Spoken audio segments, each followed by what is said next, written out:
I've been out and I just walked in the door and had a look at my African cichlids.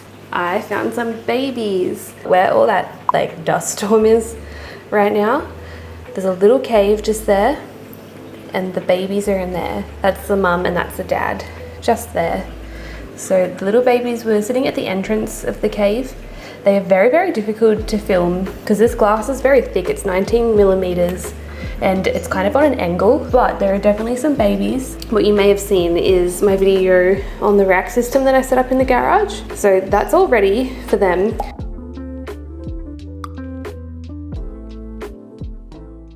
What I'm doing at the moment is I'm just testing the pH and the parameters of the water. Looks like our ammonia is good, nitrates are good. Nitrates are very low, I think, because of the algae that you're about to see, but pH is just off the charts. That's with the high pH range that I tested that, and look at how purple that is.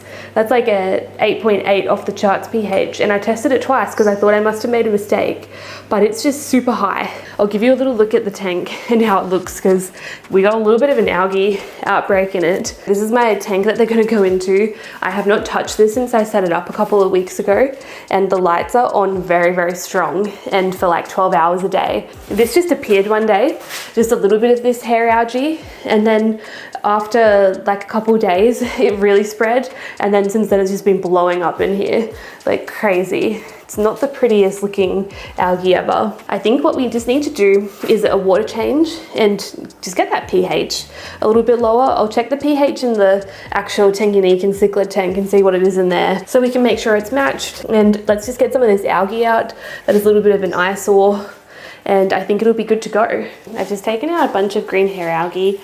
I'm pretty sure that the fish would actually like to eat the hair algae. I've left a little bit in there, not really intentionally, but it's just there. It was hard to get it all out. I've also just gone ahead and I cut some bits off a sponge filter that I had, and I've put that at the intake, and then also this has a little built-in skimmer on this hang on the back filter, so I've just glued a little bit of sponge filter there.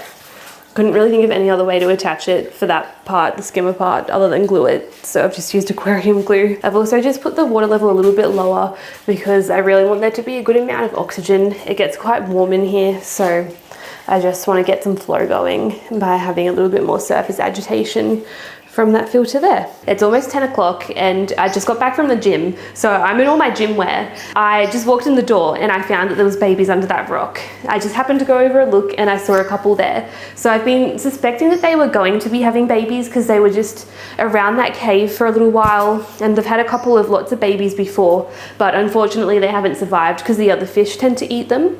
That's why I'm going to be trying to move them into the other tank to grow them out this time so that they can survive and we can watch the progress, which will be very exciting.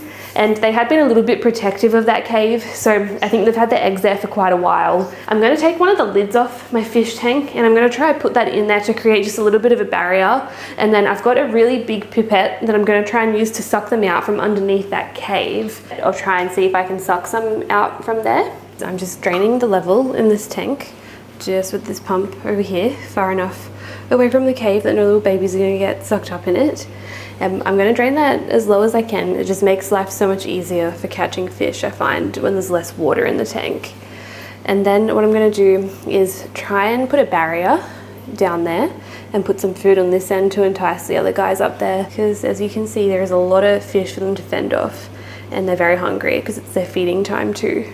What I've done too is I've just set up this little tray here ready for the babies to go into, just as a little temporary place for transferring them to the other tank.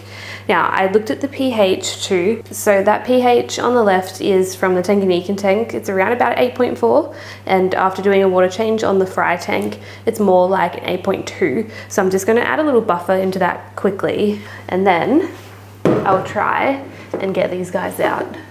It's not the best, but I think it's better than nothing. Let me put some food on the other side, if it's there.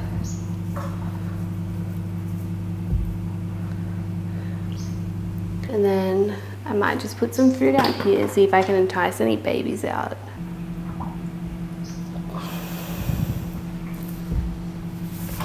No, I don't want that comp cichlid. There's a little comp cichlid near the entrance.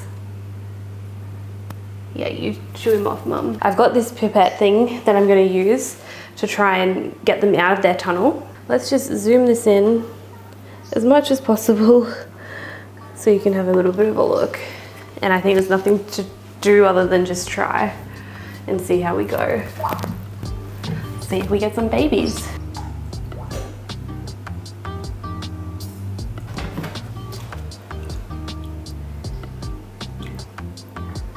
Nope, just some food. Just more food, I think. And no babies. Still don't think we got any. Just a bunch of sand. All right, we may have to lift the rock. Now, I don't want to crush any of the babies. I know this looks really brutal because it's their little home and I'm pulling it up. If I left them in here, they're guaranteed to die. They're just going to get predated on by the other fish. So moving this rock and trying to catch them was actually giving them their best chance of survival. I know the fish don't know that, but it doesn't look like it hurts them in any way or upsets them. Straight after this, they went back to normal and were eating, happy, trying to mate again. So I think that they're okay. This has just ended up being a problem. Let's just move that over and just see if we catch anything. 2,000 years later. This is actually turning out to be a little bit more difficult than I thought it was going to be. You know what I realized is actually going to be way better? Why didn't I think of this? I'll just get a siphon.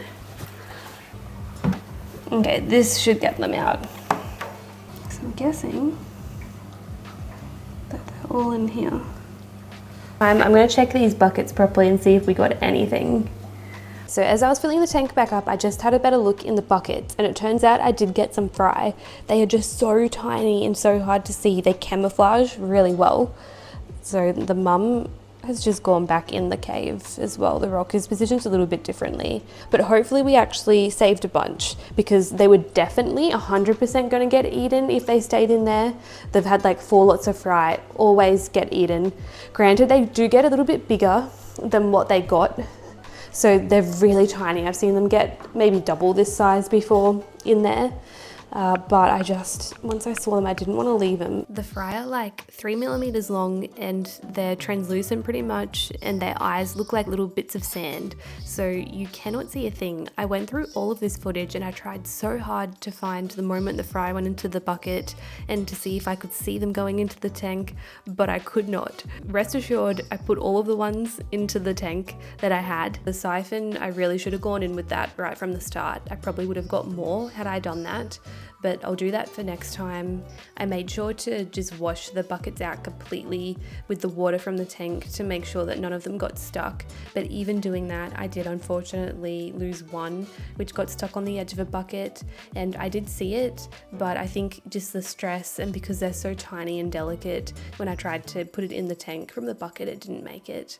But we ended up with some, which I will show you. All right, so I just got home and I've got some good news. So it is the next day at about like 7:30 or 8 o'clock, and I've got little Layla here, but we just went and had a look at the babies, hello, and guess what? I found some. So it's not the biggest yield ever, I don't think.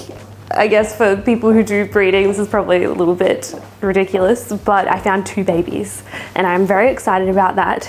I'm gonna hope that they're still where I just saw them. They're both hanging out together. One there and there. I was just thinking too, you never know, maybe there is actually going to be some more in there that we just can't see yet. But at least we got 2. That's something, better than nothing. So it is now Saturday night and I've got quite a little setup here next to me because these fry are very hard to film. It was Wednesday night that I came home that I saw them and that I took them out and put them into this tank here. It looks to be that we have 4 fry in there. So 4 nice healthy fry that have been swimming around. I've seen them eat a little bit as well. I've just been putting some flake food in there for them, which is what I would see them eat when they were in the bigger tank as well. The other thing I also did was the hang on the back filter.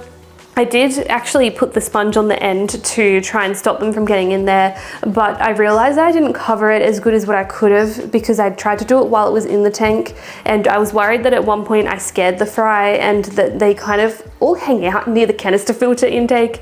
I think because it's the shadiest area, but it's also shady, and that's the one area that is the most dangerous for them to hang out. And there's also the heater there, which I worry about that maybe falling at some point. I don't know, they seem to have really poor survival instincts, but I guess they can't really know that they're not accustomed or prepared to be in a fish tank like this. But they are doing literally everything that is the most dangerous thing that they could do. I was trying to give them food and they got scared, and then they all went towards the filter intake. So I was kind of worried that they went up there. I checked the filter and there was none in there. But then while I took it out, I actually just re-put some sponge on the bottom of it as well as around the side, just to really make sure that none of them could get in there, because it was a big pain taking the canister filter off. And I got water everywhere and I just don't want to have to do that again. So I thought I'll just do it properly, get that done. The other thing I also did was that big pipette that I actually originally tried to use to suck them out. That's come in really handy. I've used that to actually just get bits of old food out and little bits of poo and stuff that I see in there, and hopefully as they grow I can give you guys some better footage and you'll be able to see them, so you're not just looking at some microscopic little blur that looks like a particle of sand. Please feel free to drop your fry keeping tips below. I'm guessing already that people are going to say use a sponge filter, maybe don't have substrate in the bottom so you can actually see your fry, and use a smaller tank so they don't get lost in there. That would have been wise. I did set this tank up because I wanted the adults to be in there, and I do plan to move them in there. Just not right now. I'm going to let these guys be in there, see how this lot go, and then if they don't make it, I will move the leleupi parents in here and hopefully just breed them in here. Little quick update also on the pond fish quickly. So update on these guys here. These guys were doing just fine. I would walk past and pretty much every day I would look at them and I would count the rice fish and I would look at the swordtails and they were all good. And then bam, the male swordtail dead on the bottom. There's 7 rice fish missing. You know, the fish that are in here look fine. I really don't know. I mean, it's possible that maybe some of the rice fish have gone into the filter. Maybe they've got sucked up, I don't know, but I'm gonna have to investigate this and figure out what happened. But I'm gonna check that out. And then my next thing that I really wanna do is I wanna make sure I get those mollies out of the pond, because we are starting to get quite a bit cooler at nighttime here. I'm gonna set their tank up as well and work out what on earth happened with this. So that's a bit of an update on these fish. If you haven't already, please consider subscribing to the channel. It's a free way that you can support the channel, and then you get recommended more of the content too if you're enjoying it. I will also put a link as well to my store. So I've got merch available now for anyone who's interested too, just some t-shirts for those in Australia, some really nice comfy jumpers too to keep you warm as well now that we're going into winter. All right, well, we'll see you in the next one. Bye.